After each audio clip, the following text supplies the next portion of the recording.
Bonjour à tout le monde, je ne vais pas vous tenir longtemps. Je veux juste vous faire écouter un petit vocal d'une de nos sœurs pour vous faire comprendre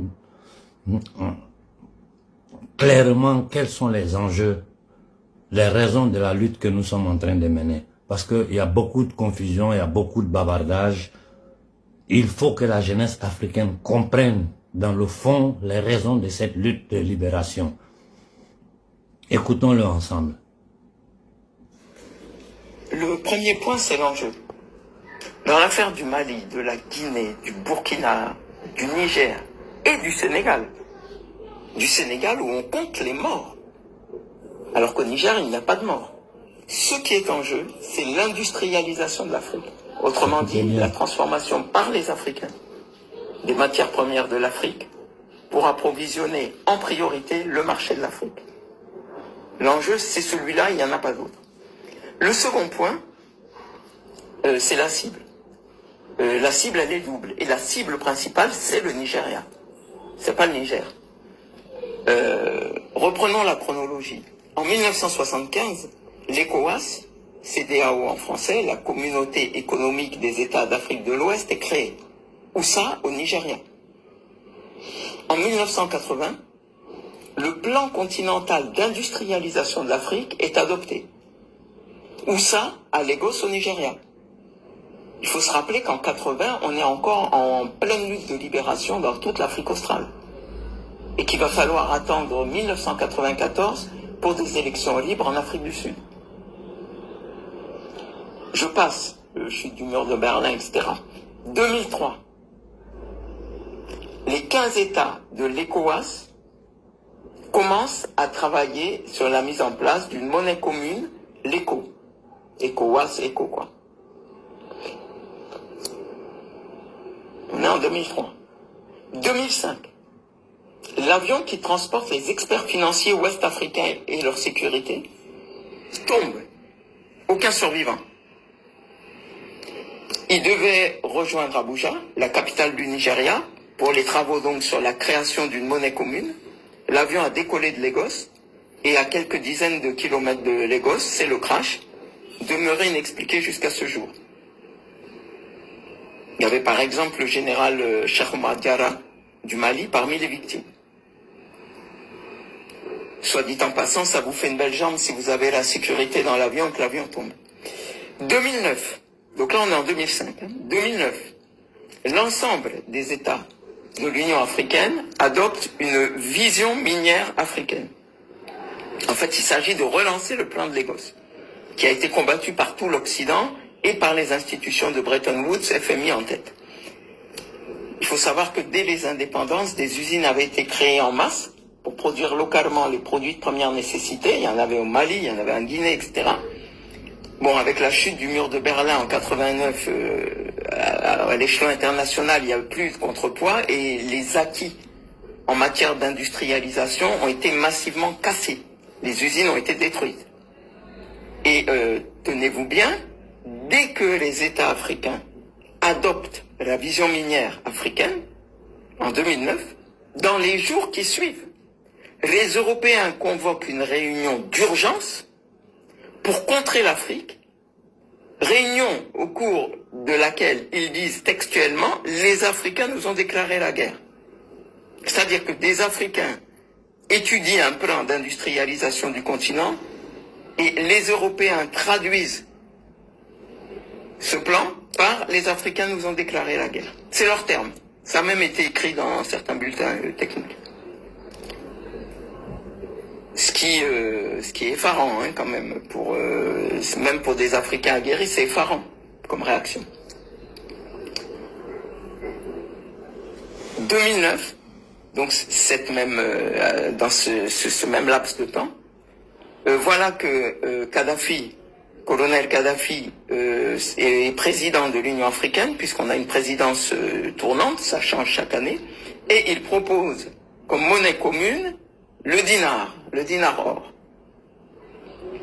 C'est-à-dire comme si lui, Kadhafi, qui est un panarabiste fervent et qui s'est vu en continuateur de Nasser, pouvait doubler l'impérialisme occidental sur le terrain africain, et notamment français. Évidemment, il est liquidé. 10 ans plus tard, l'ECOWAS relance son projet d'ECO. Et maintenant, c'est Alassane Ouattara, donc en visage noir de défense de l'UEMOA, donc l'organisation qui gère le franc CFA fabriqué en France. C'est donc Alassane Ouattara qui, avec Emmanuel Macron, organise le sabotage de la création de la monnaie ouest-africaine.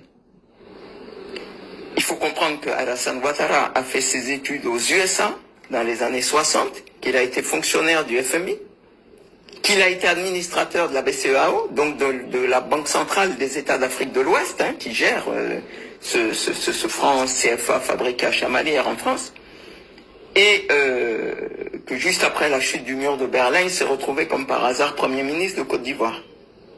Il faut bien comprendre ce qui se joue en Afrique de l'Ouest. Du côté francophone et franc CFA, les deux poids lourds, le Sénégal et la Côte d'Ivoire, et de l'autre, la Fédération du Nigeria qui concentre 60% de la population ouest-africaine et qui a vocation à être le moteur de l'indépendance ouest-africaine au plan économique et de l'industrialisation.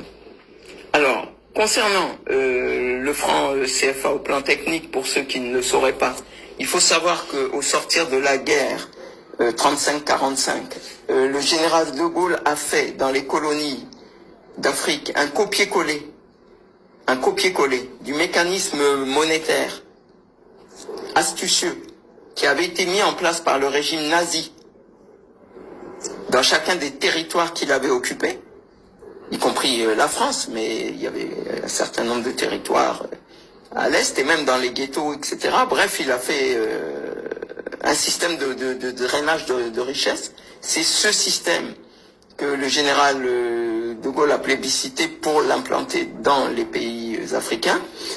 Concernant maintenant le sabotage en 2019 de la monnaie ouest-africaine qui était en voie de création par l'ECOWAS, donc de cette monnaie ICO, là ça a été absolument incroyable.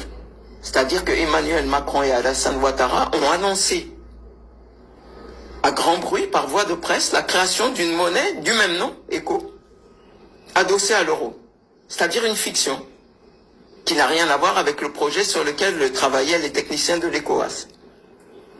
Et évidemment avec le but de semer la complète confusion, puisque Ouattara fait partie de l'ECOWAS, il annonce et quelque chose qui n'a rien à voir avec ce sur quoi les États travaillent. C'est pour donner une idée des pratiques de ces gens.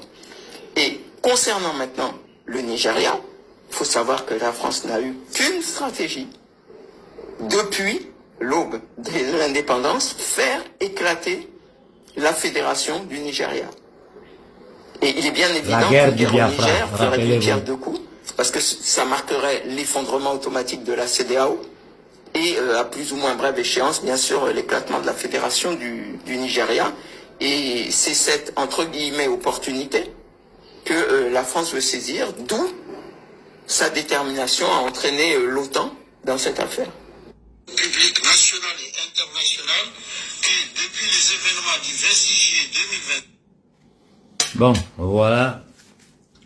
Vraiment un grand merci à la sœur K pour cette synthèse de la situation africaine. Nous avons compris quel est le plan qui est en jeu. Et nous savons que ces gens-là contrôlent tous les tribunaux internationaux.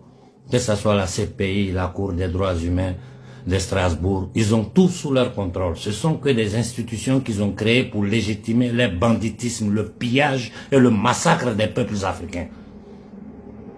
Le résumé de la sœur K en ce moment nous a fait un cadre général de la situation. D'une part, entraîner le Nigeria dans une guerre, c'est faire éclater le Nigeria. D'autre part, s'aimer la zizanie, le chaos au Niger, ce qui va couler sur toute l'Afrique de l'Ouest. Parce que si le Niger est dans le chaos, le Mali est dans le chaos, le Burkina est dans le chaos. Cependant, nous savons en ce moment que la France est en train de déverser ses armes en Côte d'Ivoire, au Sénégal et au Tchad. J'ouvre la parenthèse pour dire à nos frères du Tchad, de la zone de Mondou, je crois. D'abord, nous avons un frère donatien qui est en train de s'en occuper. Il faut empêcher